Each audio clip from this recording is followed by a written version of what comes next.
ഭരണകൂടത്തെ ചോദ്യം ചെയ്യുന്നത് രാജ്യദ്രോഹമല്ല, മറിച്ച് രാജ്യത്തോടുള്ള സ്നേഹമാണ്. കാരണം തെറ്റായ നയങ്ങളെ തിരുത്താൻ ജനങ്ങൾ നടത്തുന്ന ഇടപെടലുകളാണ് ഒരു നാടിനെ രക്ഷിക്കുന്നത്. എന്നാൽ ഇന്ത്യയിൽ ഇന്ന് ആ ചോദ്യങ്ങൾ നിശബ്ദമാക്കപ്പെടുകയാണ്. പ്രധാനമന്ത്രിയെ പരിഹസിക്കുന്ന കാർട്ടൂണുകൾ, ആനിമേഷൻസ്, വിദേശ നയത്തിലെ വിമർശനം, പ്രധാനമായും ഇറാൻ ഇസ്രായേൽ യുദ്ധം, പാചകവാതക പ്രതിസന്ധി എന്നിവയിലെ വിമർശനങ്ങൾ അടങ്ങിയ 10ഓളം അക്കൗണ്ടുകൾ നിലവിൽ ഇന്ത്യയിൽ മരവിപ്പിച്ചു കഴിഞ്ഞു. അതായത് പ്രധാനമന്ത്രിയെ വിമർശിക്കുന്ന വിമർശനങ്ങളെയെല്ലാം ഡിജിറ്റൽ ലോകത്ത് നിന്ന് നീക്കം ചെയ്യപ്പെടുകയാണ്.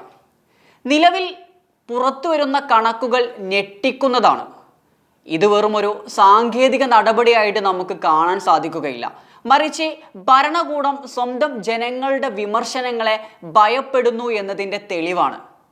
പ്രധാനമായും 2014 കേന്ദ്ര സർക്കാർ ബ്ലോക്ക് ചെയ്ത പോസ്റ്റുകളുടെ എണ്ണം വെറും 470 ആയിരുന്നെങ്കിൽ 2021 ആയപ്പോഴേക്കും അത് ഏകദേശം 9800 മുകളിലേക്കുമായി മാറിയിട്ടുണ്ട്.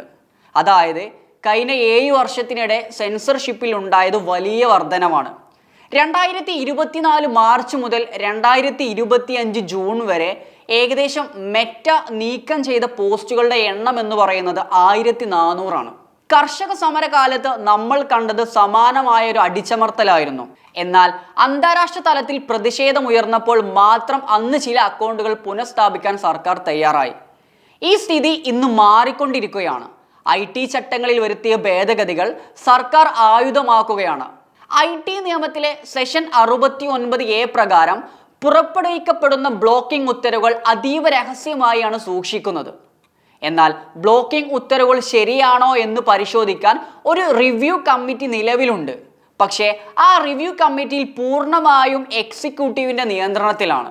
അതായത് ഈ സമിതിയിലെ അംഗങ്ങളെല്ലാം ഗവൺമെൻറ് ഉദ്യോഗസ്ഥരാണ്. ഭരണകൂടം എടുത്ത തീരുമാനത്തെ അതേ ഭരണകൂടത്തിന് കീഴിലുള്ള ഉദ്യോഗസ്ഥർ പരിശോധിക്കുമ്പോൾ അവിടെ സ്വാഭാവികമായും അതിൽ എത്രമാത്രം നീതി ഉണ്ടാകുമെന്ന് നമുക്ക് ഊഹിക്കാവുന്നതാണ്. ചുരുക്കത്തിൽ പറഞ്ഞാൽ പരാതിക്കാരനും വിധികർത്താവും ഭരണകൂടം തന്നെയാകുന്ന വിചിത്രമായ അവസ്ഥ. അതുകൊണ്ട് തന്നെ ഒരു അക്കൗണ്ട് എന്തിനാണ് ബ്ലോക്ക് ചെയ്തതെന്നോ ആരുടെ ഉത്തരവ് പ്രകാരമാണ് എന്നോ ഉള്ള കൃത്യമായ വിവരങ്ങൾ അക്കൗണ്ട് ഉടമയ്ക്ക് പോലും ലഭിക്കില്ല. അത് കാരണം കയ്യിൽ ഉത്തരവിൻ്റെ പകർപ്പില്ലാതെ കോടതിയെ സമീപിക്കുന്നത് പ്രായോഗികമായ ബുദ്ധിമുട്ടുമാണ്.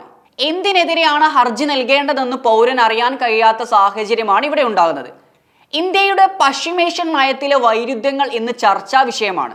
ഒരു വശത്തെ ഇസ്രായേലുമായും അമേരിക്കയുമായി തന്ത്രപരമായ ബന്ധം സ്ഥാപിക്കുമ്പോൾ മറുവശത്തെ അത് രാജ്യത്തെ ഊർജ്ജ സുരക്ഷയെ എങ്ങനെ ബാധിക്കുന്നു എന്നത് സാധാരണക്കാരന്റെ ആശങ്കയാണ്. ഈ ആശങ്കയെ സർക്കാർ അടിച്ചമർത്തുകയാണ്. പാചകവാതക ക്ഷാമം പോലുള്ള ദൈനംദിന ജീവിത പ്രശ്നങ്ങൾ ഉന്നയിക്കുന്നവർ പോലും ഇന്ന് നിരീക്ഷണത്തിലാണ്. വിമർശനങ്ങളെ നേരിടാൻ സാധിക്കാത്ത ഭരണകൂടം ജനങ്ങളുടെ വിരൽ തുമ്പിലെ ഡിജിറ്റൽ ഇടങ്ങളെ ഭയപ്പെടുകയാണ്. വ്യക്തിഹത്യയും വ്യാജ വാർത്തകളും തടയാൻ നിർമ്മിച്ച നിയമങ്ങൾ ഇന്ന് ഭരണകൂടത്തെ ചോദ്യം ചെയ്യുന്നവരെ നിശബ്ദരാക്കാനുള്ള ചെങ്ങലകളായി മാറുന്നു. ഒരു ജനാധിപത്യ രാജ്യത്ത് വിമർശനം എന്നത് സുരക്ഷാ ഭീഷണിയല്ല, മറിച്ച് ഭരണകൂടത്തിന്റെ പിഴവുകൾ തിരുത്താനുള്ള സുരക്ഷാ കവചമാണ്. ഒരു പോസ്റ്റ് പ്രശ്നകരമാണെങ്കിൽ തീർച്ചയായും അത് നീക്കം ചെയ്യണം. എന്നാൽ ഒരു വ്യക്തിയെ പൂർണ്ണമായും ഡിജിറ്റൽ പൊതുസ്ഥലത്ത് നിന്ന് പുറത്താക്കുന്നത് ഭരണഘടനാ വിരുദ്ധമാണ്. അധികാരികളെ ചോദ്യം ചെയ്യാനുള്ള അവകാശം ഇല്ലാതാക്കുമ്പോൾ ജനാധിപത്യം വെറും അലങ്കാരമായി മാറിക്കൊണ്ടിരിക്കുന്നു. ചോദ്യം ചോദിക്കുന്നവന്റെ വായ മൂടിക്കെട്ടുക മാത്രമല്ല, അത് ഏത് നിയമപ്രകാരമാണ് ചെയ്തതെന്ന് പോലും വെളിപ്പെടുത്താതിരിക്കുന്നത് ജനാധിപത്യപരമായ സുതാര്യതയ്ക്ക് നിരക്കാത്തതാണ്. ഉത്തരവുകൾ രഹസ്യമാകുമ്പോൾ കോടതിയുടെ വാതിലുകൾ പോലും പൗരന് മുമ്പിൽ കൊട്ടിയടക്കപ്പെടുകയാണ്.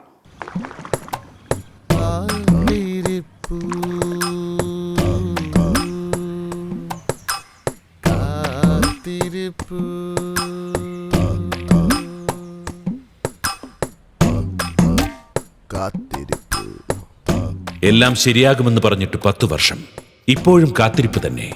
ഇനി വേണ്ട കാത്തിരിപ്പ്. കണക്ക് ചോദിക്കാൻ സമയമായി. കേരളം ജയിക്കും, UDF നയിക്കും.